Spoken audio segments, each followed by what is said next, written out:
Welcome to the program from wherever you are watching us. There is the People's Bench, and we are coming to you from Muthu Silver Springs Hotel here in Nairobi. For much more, you can scan the QR code right on your screen. And allow me to remind you also to subscribe on this YouTube channel at the People's Bench, so that anytime we have this kind of conversation, you will be able to get the notification. I am your host, Fred Ogweno, and tonight we are looking at matters elections and when it is rigged. Allegations, claims that elections are always rigged.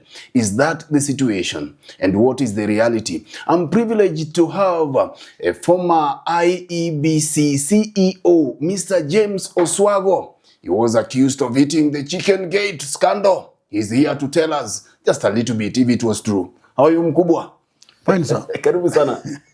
You're good? Okay. Yes. Welcome back to the People's Bench. Thank you. Yes. Thank you. Asante. Yes. Hii mambo ya Chicken Gate ilikuwa namna gani? Tukipitia tu, ulikula Chicken Gate bwana? Kama ningekula Chicken Gate, singeenda kutini. Hata kama ningekula tu mkia ama mguu, I would not have been in court for 10 years. Think about it. All right, let's leave it there. We are coming to the real issues. Mheshimiwa, issues to do with the rigging at IEBC. Tell us, are our elections usually rigged? Have we ever had credible elections in this country since the time of Mzee Kenyatta until now, Ruto's time? Fred, that is a long history. That's a long history. But generally, we have had big problems with our elections. First of all, there is no such thing as a perfect election. An election anywhere in the world must have administrative, logistical problems, or even technical issues. So in the history you mentioned, you are talking from 1992 to date. In the election we have had many other problems. But I can say generally, 92 was rigged, 97 was rigged, 2007 was rigged, 2002 perhaps wasn't, and perhaps that is one of the best elections we've ever had.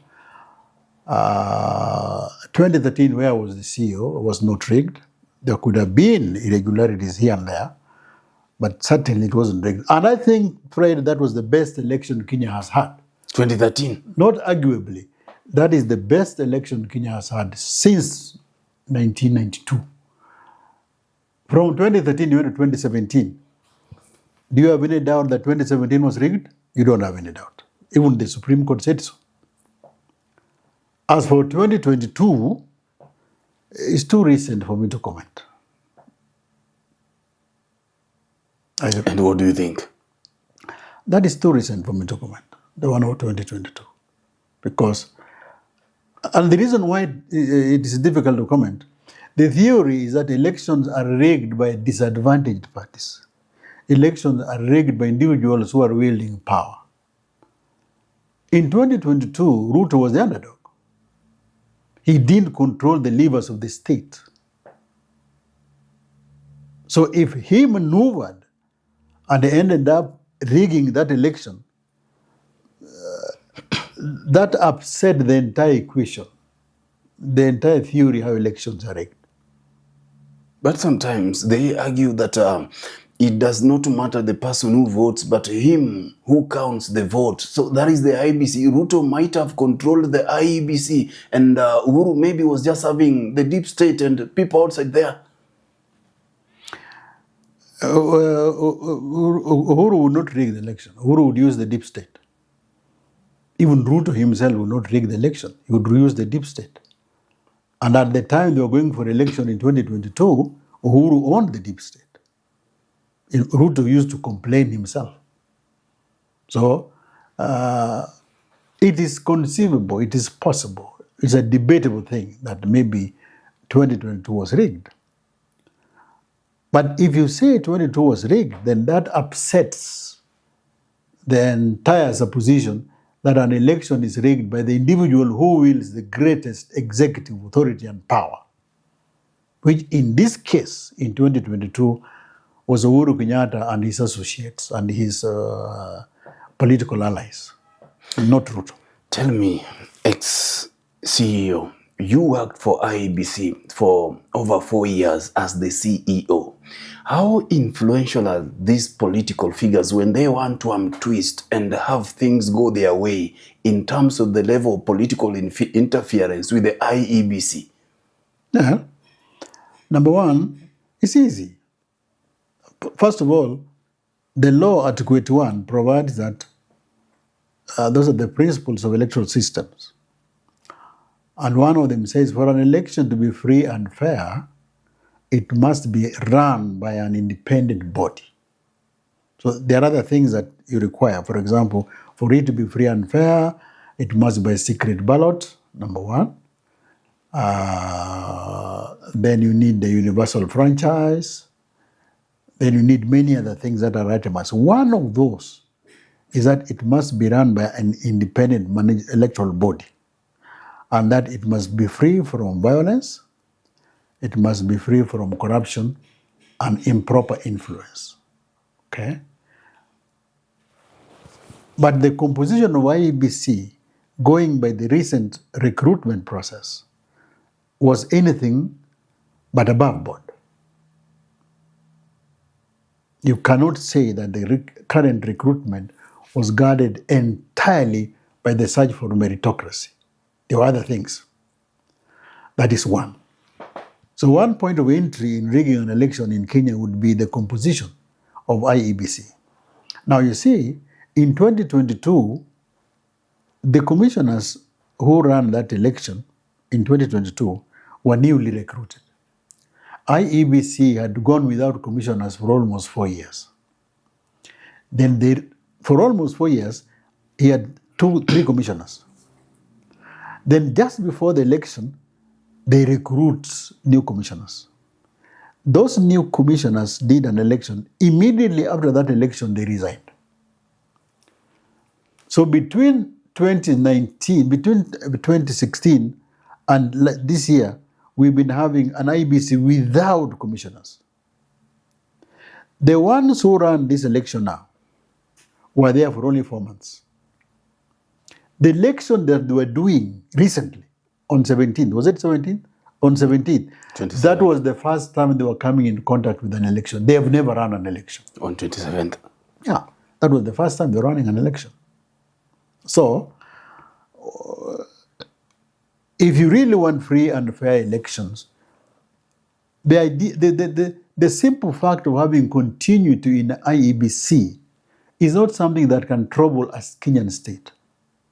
Today, we recruited those recruits, those commissioners. Their time expires in 2031. We have an election in 2032. It's 6 years. If you go by Article 250 of the Constitution, their tenure is 6 years. It means that the ones you recruited now, the ones who did this by election, their time expires in 2031, isn't it? You have an election in 2032. It means upon 2031, you will have to recruit new commissioners, neophytes, beginners, amateurs to run the election of 2031. You will end up with a problem worse than the one you have today. You don't blame IEBC for that. There must be an entity outside the IEBC that should be able to see that in advance and plan for it. But as you are talking today, because that is what happened in 2022, that is what happened in 2017. Even in 2017, a new team came up just barely before the next election was done. So it looks like it is in our DNA as a nation to have a weakened, an unstable, a dysfunctional IEBC. We go through this pageantry of interviews, televised interviews. But in my view, those are just processes. So that is one. Two, to manipulate election is budget. IEBC doesn't control its own budget.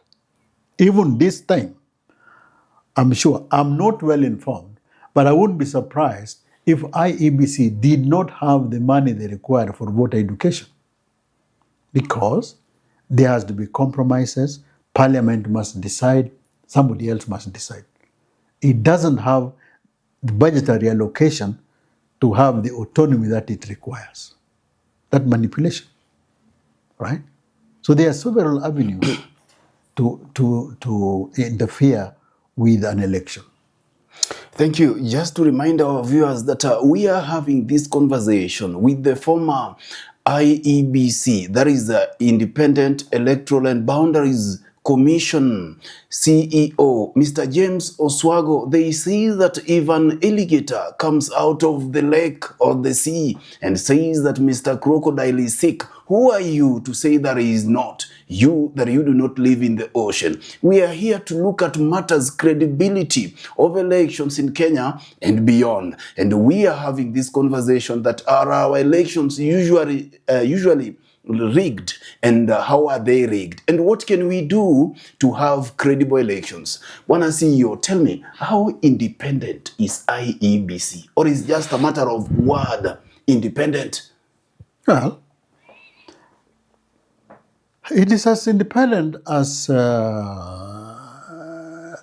we perceive it to be, because the most important asset that an electoral management authority has is independence. See, when IEBC declares a result, you trust IEBC or don't trust IEBC depending on whether you believe them. And you believe IEBC depending on your perception of their independence. The moment you have in your mind the remotest fear, the weakest fear, even a fickle one, you will not trust the results of IEBC. For example, in 2002, when Kivitu announced the results of the election, all Kenyans agreed that Kibaki had won. Nobody went to court. People had gone to court 92, people had gone to court 97, people had gone to, leave alone court, battlefield 207. But in 202, nobody went to court. Do you know that by the time Kivitu announced those results, Kivitu technically announced the result prematurely? Technically. Because you are supposed to announce the results of a general election when you have got all the results, such that whatever remains, even if they come one way or the other, they won't change the outcome. All right? But before Kivitu announced the results, Kivitu went for a briefing in Chester House. At Chester House, Kivitu was hit by shoes and many other flying missiles. I think the guy got scared. So the next time he showed up, he just said, Kibaki has won. And we agreed. Nobody questioned. The civil society did not question. LSK did not question. Even you did not question. Why? Because the result that Kivitu announced somehow conformed with what you wanted. You know, that when we say the legitimacy of our electoral management body, you see, that is legitimacy. They say the result, whether you agree or you say it's okay. It's like if you go to court and a judge sentence you to this, you'll say it's okay. Because you trust, you have faith in it. So the most important asset that IEBC must have at all times is public approval rating and trust. As we speak now, that is in the boots today. Is at the lowest level possible. How they will increase it and raise it up to an acceptable level in 2027, I don't know. I have my views if I'm asked. If you ask me, I will tell you. I've asked you, what should they do so that they're able to work with Kenyans to avoid what we were able to have in 2007? Number one, the biggest challenge Kenya has today to our elections is not IEBC. The biggest challenge we have today is money in politics. Every time the amount of money a candidate has becomes an accurate predictor of an outcome of an election, you are treading on very dangerous grounds. That is how democracies die. You have no democracy there. So we have to find ways of controlling money in politics. Now, it might sound a simple matter, an easy matter, but I can see that I don't see anybody interested in that, whether the opposition or whether in government. I don't see any faction or any coalition interested in the matter of managing or controlling the money that we have in politics. In the last election, the one we had the other day, you saw those massive crowds in the rallies before the election. But in this election, we had the lowest turnout, perhaps in the history. Where do they fizzle? Where did they go? Where are these Kenyans who turn out in political rallies a week before an election, but on the date of the election, they choose not to go? What happened to them? You see? Because to attend a political rally is transactional. That's a fact. That's not something this is a fact. People are paid sometimes 200, sometimes 300, depending on many other factors. Some are given blankets, so they go. See, that is one of the worst things that Kenya has today. So if we want good elections, one, we must control money. That is the biggest challenge Kenya we have today, to control money in politics. The unintended consequence of that is that people who mobilize those resources in order to win those elections, when they go to the offices, they must recoup that investment. And they do so by what is called state capture. You don't blame them. Okay? So, you get the electors get the people that you deserve. Number one. Number two, if we have chosen ourselves to eat money and then to be influenced by money, then we have no business complaining. Somebody must go out of his way to talk to Kenyan, the average Kenyan voter, to tell Kenyan voters, you can't eat electoral money and then have the result that you want. But the worst thing that Kenya have, the greatest danger to Kenyan democracy as we speak today, is money. Because money goes with corruption. Money also breeds impunity, as you must have seen. When you see people being given those branded mattresses or something, mattresses, things like and that, a kilo of unga and rice. It is no longer an election. It's no longer an election. It's so transactional. It's a market. But the IEBC has no control over this. Do they have the powers to control this?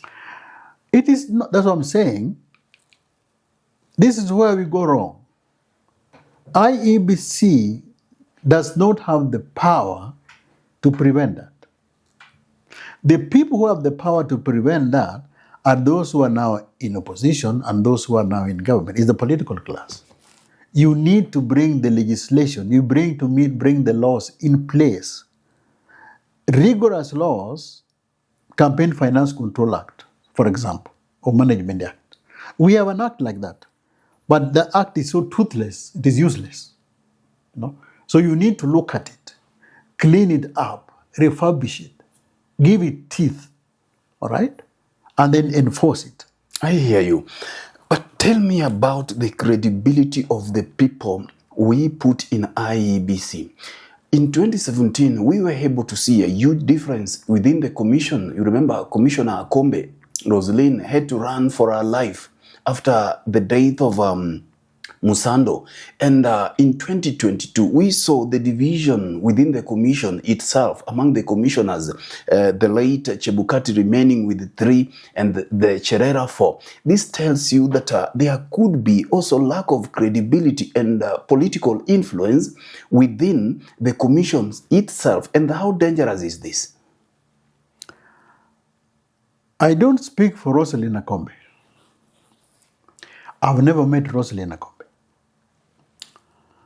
But Rosaline Akombe has reduced her thinking in writing. About 300 pages or so, which he has written about the election 2017. Fred, you should read it. Should read it. I'm going to read it. Yeah, should read that. What Akombe wrote. What Akombe was talking about. And what Akombe said, Akombe called it end of tenure report. That report that she wrote, she titled it end of tenure report. So if you type Rosaline Akombe end of tenure, you get it. Akombe laid bare the problem that the commission has as a commission. The problem that the commission had in terms of external interference in the commission. But before the election was done in October, the same year, Chebukati wrote a letter. And Chebukati said, the letter to dear Kenyans. That was a week or so before the election. You will recall. It was about 7 pages. A letter that Chebukati wrote.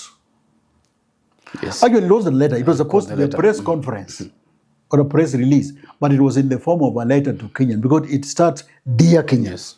It was very detailed. Detailed, lamentation upon lamentation.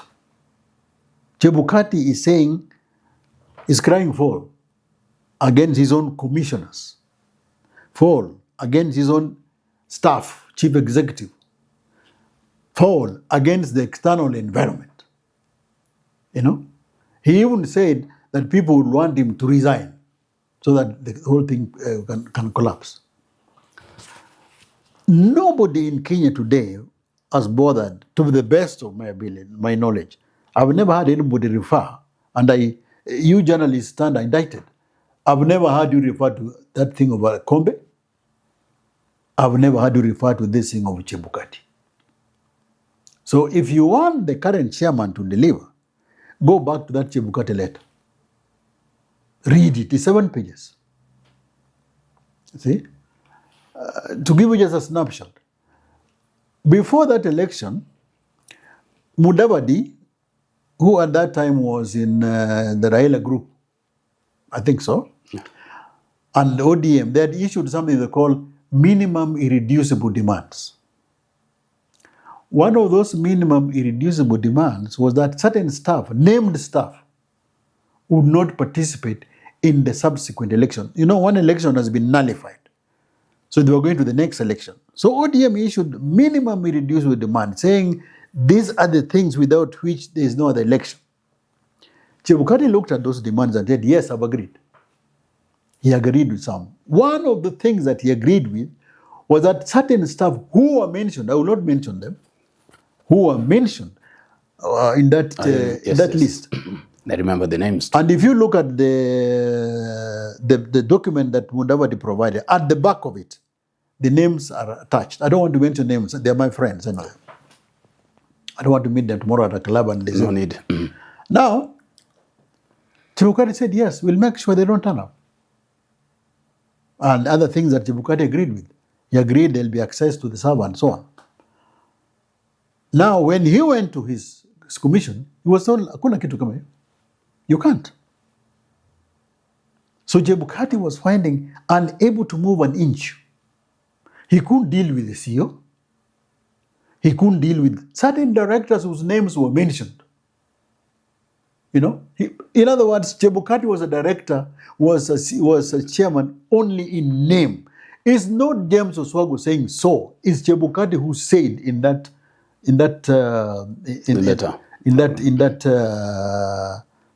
statement, 7 pages, and he said, "Dear Kenyans, okay."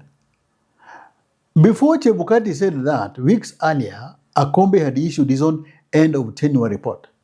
Akombe even said that when commissioners went for commission meetings, they couldn't take tea in the plenary for fear of being poisoned.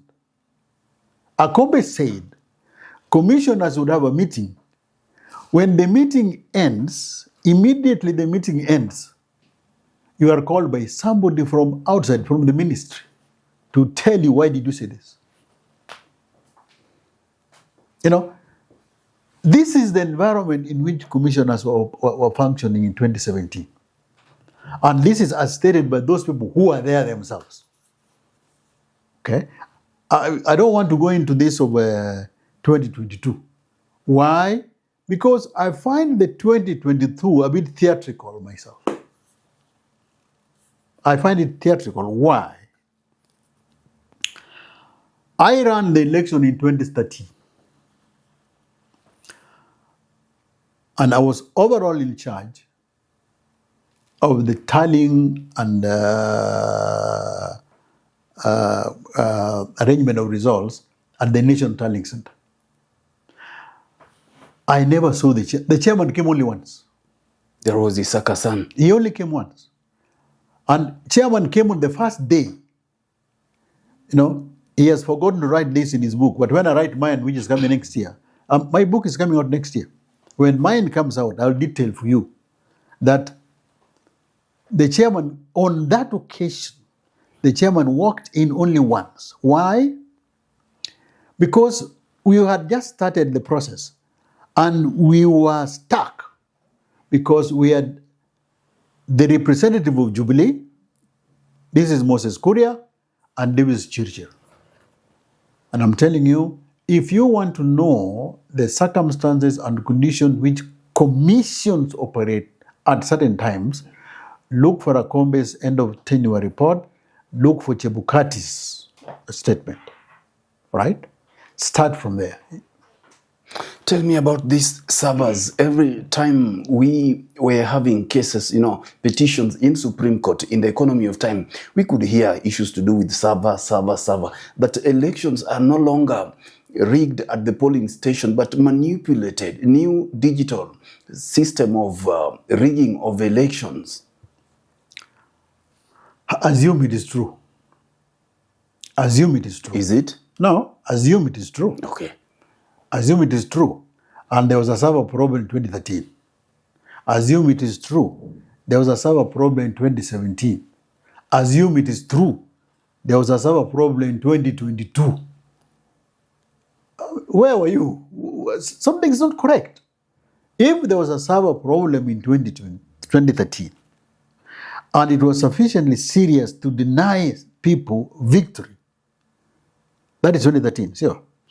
Between 2013 and 2017, was enough period for you to hear the people who are disadvantaged making sufficient noise and coming up with cogent and comprehensive proposals on how to deal with that preemptively. Did you hear?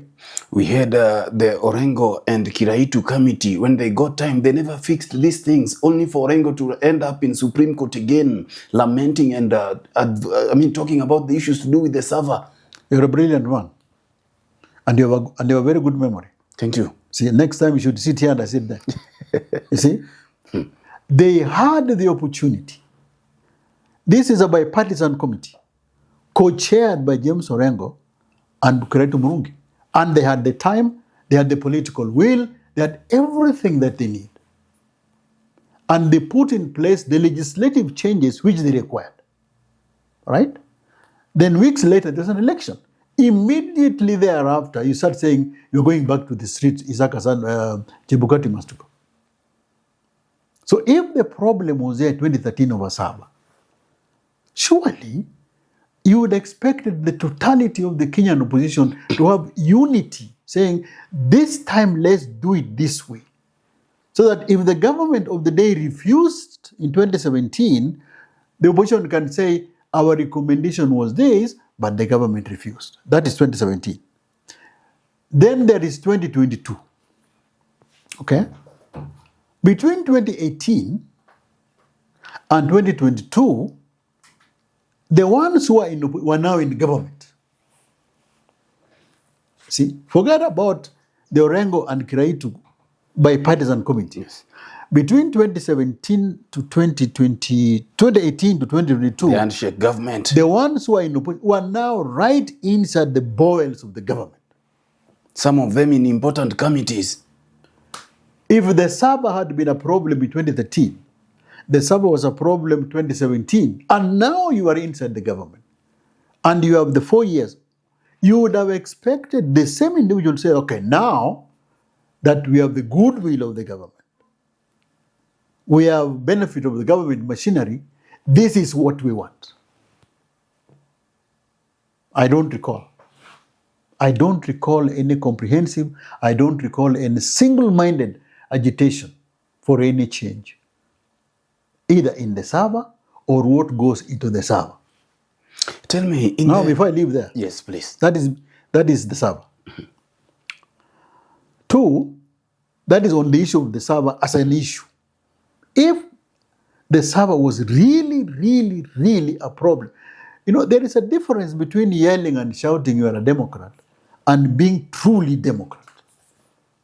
If we really, really had the spirit of democracy and we felt Saba was a problem in 2017, Fred, that would have been solved by 2017. But if we didn't solve it by the election 2017, surely as the sun rises in the east and sets in the west, by 2022, that problem should have been solved. Because you had everything to correct it. And yet we didn't. Secondly, there is the Saba. And there is what goes into the Saba. Okay? If what goes into the Saba is determined outside. Now, the law says, and the courts have pronounced themselves, the famous course Maina Kiai, you've heard about it. The one which interprets Article 86 of the Constitution, Article 86 of Article B and C, which was interpreted. And as I'm speaking to you today, Okia Mtata wants to go to court. I think he's already gone to court. He's already in court. Why? Because he wants a declaration that the results at the polling station are final. Justin Muturi and company also wants to go to court. Why? They're also seeking a similar declaration. They're going to court. Okay? As if that is the most critical thing facing Kenyan election in 2027. What is the most critical thing? I've told you it is money. I told you it is money in politics. I told you it is the independence of IEBC. I told you, I didn't tell you, but I'm telling you now, it is our method of voting. What is wrong with it? Ours is called first past the post. Take Mbere. The difference in Mbere between the person who won and the person who lost was 200 votes or 300 votes? Or about 500? Around 490 thereabout. 400 thereabout. But you see now, we are celebrating the winner and the party that won. Okay? The party that won got something like maybe 48 point something percent or 49. The one that won got something just under 50. Okay? In other words, the constituency is divided half-half. So you'll have first past the post means half the constituency feels disillusioned, half the constituency feel disenchanted, they're feeling that they've been left out. That is called first past the post. You can change that to a proportional representation. I hear you. Our leader seems not to be interested in that. But tell me, even as we are winding up, you have talked about the issue of money, the influence by politicians, their attempts to manipulate and twist. the IEBC, during your time as the CEO, did you ever receive some powerful calls from State House or from top political class wanting you to do things their way? The chairman of IEBC has written a book, and he has mentioned names. People who called him, people who came to him, and people who called him seeking to influence the outcome of tenders, whatever you tell you. If some people went to the chairman to influence the outcome of tenders, can you imagine the pressure on the CEO who actually gives the contracts? Can you imagine? Because he's the CEO, the chairman doesn't do these things. Can you fikiria tu how the CEO went through? But that is not the major issue. The major issue is not IEBC. IEBC cannot deliver the election you want on its own. You require the political class to get it, to really get convinced that they want elections free, fair, and accountable. If it is just politics as usual, today we did a by-election about number of days ago. And I've been asked, is this a predictor of what would happen in 2027? That was my next question. Yes. Now you see, in one sense it is. In one sense it is a predictor of what will happen in next. Violence, yes. Voter bribery, intimidation, and goons taking over. Confusion everywhere in the country. You speak well as a politician. Perhaps you're one of them. I'm a journalist. You look like one of their planners. I interact with them. All those things will be there. So this is a predictor, a safe predictor, what will happen in 2027 on a large scale. So if you don't want that, there are certain things that you can do. And even if you don't do it, please, let those friends of yours, the politicians, let them make effort that people see we want to reform it. It's not IEBC, it is the environment, it is the ecosystem in which IEBC operates. I know we are pressed of time, but tell me, Bwana CEO, sometimes I get lost, how recklessly, how deliberately we are walking this country to another confusion, to another violence. We seem to have forgotten what we witnessed in 2007 when we see politicians recklessly, they don't want to solve these things. The country is already getting polarized, politically charged. The reason Kenyans died on the streets in their big numbers in 2007 and 8 was because of this kind of things that we are seeing, and we seem to be walking there deliberately. I'm not a scientist, but one scientist, Einstein, said, if you do something the same way over and over, and you expect different outcomes, it's not me who said. Einstein said, that is insanity. So we experimented with the faith 2013, we survived. We experimented with the faith 2017, we survived. We are experimenting with the faith and we are surviving. You won't survive forever. You can't survive forever. But the thing that I want to leave you with, Fred, it is not IEBC alone. It is the entire political class. I would even add, it is not the government alone. Why do I say it's not the government alone? Go back to 2018. From 2018 to 2022, the people who were going to succeed Uhuru Kenyatta were already in government.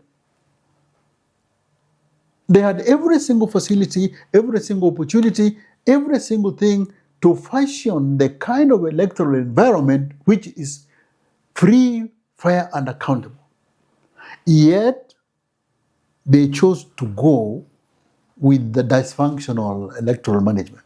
Perhaps for them to inherit that system the way it is, for them to perpetuate impunity even further. Exactly. So it is not saying that this government, and I don't speak for the government. I speak as an electoral manager. I don't speak for the government. If you want changes in 2027, and you started talking about it now, and you say, this is our proposed legislation, Campaign Finance Regulation, Campaign Finance Management Act, and you come, it may not see the light of day in Parliament, but Kenyans will have debated it. Kenyans will have known this is what you want. But you don't talk about it. You whine and you complain about this, keep quiet. Because Regular Commission found that the election of 2007 there were attempts to rig it both sides. And Regular Commission report showed clear examples in opposition areas where polling constituencies recorded larger number of voters than the registered voters, which means that is ballot stuffing. That was in the opposition area, and the other one was is it ODM area? Just like in was it Jubilee that time? PNU that time. Okay. So Regular Commission detailed to show you what is the point. Even this rigging Yajuzi is both sides. It's only that perhaps one side is more endowed than the other. So we are not quarreling about the principle of rigging. We are whining that one has got greater resource mobilization than ourselves. But during your time as the CEO, let me ask you this, I've just remembered, we were seeing as the results were being tabulated at Bomas. At one point, we could see Raila Odinga started leading. Then when Uhuru started leading, it was Uhuru. Systemically, typically in an election, you would see some changes, as the results are coming in from different polling stations. But we were seeing Uhuru leading almost with a specific standardized number until people were saying some algorithm, had been planted there. Was it logical to you? In 2013, when I presided over the National Tallying Center, every single result that was read by commissioners, I authorized it as the CEO. We had staff. We had about 6 stages. If you call me here one day, I'll tell you. You don't have to call me here. You just call me for a drink, I'll tell you. There are 6, 7 stages which we had put in place. When the result had gone through those 7 stages and we had a matrix, then the CEO signs. Once the CEO has signed 2 or 3 or 4 results, then you would take them to commissioners who are in a different building. They were not even where we were counting. So we would take it to them. The commissioners would see those results for the first time as we had given to them. I can tell you there was nothing like what you are saying. There wasn't. There was no case where a succession no. Then Raila came, said Isaka son must go. How was the environment when Raila, may his soul rest in peace? For the first time, we are not going to have Raila Odinga in our ballots, but also when he decided that particular commissioners had to go, how was the heat? How are you feeling when you are down there at Anniversary Towers and down there, Baba has come with his team and he's saying that Isaka's son and his team must go? When Baba comes to IEBC and sits on that barabara between IEBC and the university, and you are on, I don't know which floor, it was 6th floor, 7th floor, if you are a commissioner or a senior manager, you should know that your time is up. In the moment Raila came down there, you are going. And he didn't come once, several times. You should have known you are going. And yet the commissioners thought they could ride it out. See, that is stupidity. Okay? Because it was terrible. But his grouse was that, 1, the server issue. 2 grouse was that he had documents about 9,000 pages or 7,000 pages, which the Supreme Court had refused to admit. And they said if that had been admitted, the election could have been nullified. Okay? And maybe he had a point. Yeah. But you see, I've told you, no election is perfect. That is why the Supreme Court has ruled that it is not that there are irregularities in an election. It is, are the irregularities of such a nature and such an extent that they, on their own, affect the outcome of the result. The CEO again, allow me to interject. Then why should we run elections that are among the most expensive in the world? Look, right now, IEBC is looking for almost 60 billion to run our elections. If they cannot be almost to the threshold near perfectness, then why should we give IEBC all that money? See, they can just run something, just have people come line up and they count instead of using all those billions, if at all they have to be rigged. In 2013, okay, this may sound like I'm on the defensive, but I'm still defending IEBC. What you did. Not what I did, I'm just IEBC. For example, there is a belief in Kenya as we're going to 2013 that the more you digitize, the more you eliminate any chance of vote rigging. So we wanted to digitize everything. So, 2013, we digitized voter register. A good thing. We digitized electronic presidential transmission. Okay. We digitized the polling station voter identification. Okay. Now you see, on the belief that when you digitize that extent, then you minimize human interaction. You minimize that. IEBC, at a date which we will bring next year, we're writing a book, come out next year, on a date at a meeting held at Grand Regency Hotel, where I was in attendance.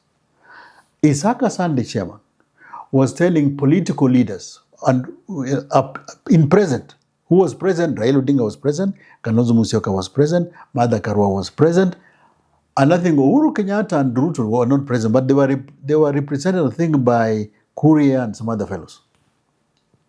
And Isaka Sande said, listen, IEBC had just failed to procure electronic voter transmission. No, electronic voter register. No, register for the machine. Yes. IEBC had just failed because of our own internal IEBC problems. That is another story for another day, how we failed. And that will also come out next year because we have come to a level where the truth must be said. And instead of blaming ourselves in totality, we blame IEBC. Okay? Even the structure of IEBC today, you find IEBC has a presence in every constituency, in every county. So, why? It shouldn't be like that. Where is your constituency in Nairobi? You want me to say it online? In Nairobi, yes. It's okay. Somewhere within. Okay. I'll not say it for... Let's say your constituency is Kasipul. Let's say so, for example. Or let's say Magarini. If your constituency is Magarini, you have an IEBC officer, 2 or 3 of them, present full time there. For all, what do they do? What do they do when there's no election? You don't Just blame earning salaries. You don't blame IEBC for that. Those structures were not set by IEBC because, again, that is because of the needs of the country. That's why you have that structure. And that also costs money. when you add the cost of an election in Kenya, you add even those administrative costs. Okay? In short, there are so many things that goes to making our election very expensive, which have nothing to do with IEBC. Thank you so much. You are parting short. I want you to answer this question. Every time we see commissioners get out of IEBC, they are rewarded by the state with plum state jobs. You know, you count them. We saw Chebukati when he came out, you know, government talking good about him. Your good friend who was the chair during your time, Isaka San, is now at Ombudsman, if I'm not wrong. Is it Ombudsman or no, IPOA? You know, and all these things, some rewarded with ambassadorial positions. Isn't this a clear show that the state always work with these commissioners as you are parting short? You can't wait until next year. You can't wait for that until next year so that I don't preempt. Okay. But if the post-IEBC career of individuals to you is suspicion that they must have supported some systems when they're in government. Particularly the state. Okay. The post-IEBC career of those commissioners who get nothing, because they are commissioners who get nothing. There are those who are pampered. There are staff who leave IEBC and pampered. But there are also staff who leave IEBC. There are also commissioners who leave IEBC and cannot get a job. So if your conclusion, is that those who are left and are pampered is as a reward for something they did when they're in the commission, it would also mean those who leave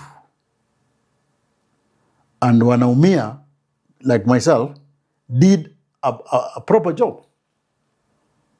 But you see, I'll take that one. I take from you. Thank you. But you can wait until next year, around June, and we'll tell you with the figures, no guesswork. All right. Because what you're saying is not far from the truth. Thank you. And invite me to your book launch when it is ready. We'll be there. Thank you so much for creating time for the People's Bench. Always a pleasure having you to speak about some of these things that people do not want to speak about, all in the interest of our beloved country. And with that, we've come to the end of our conversation tonight. It has been the People's Bench talking about matters electoral and Independent Electoral and Boundaries Commission, even as we are headed to another general elections in 2027. I had the privilege to have the former IEBC-CEO, Mr. James Oswago, and that is what we've had in our conversation. I've been your host, Fred Ogweno, coming to you from Muthu Silver Springs Hotel here in Nairobi. We do it again next time. Thank you so much. Thank you. We do it again. Thank you, sir. You write the forward to my book. I will. Oh, thank you. What an honor. It's okay. Thanks. Thank you. And bye-bye. Thank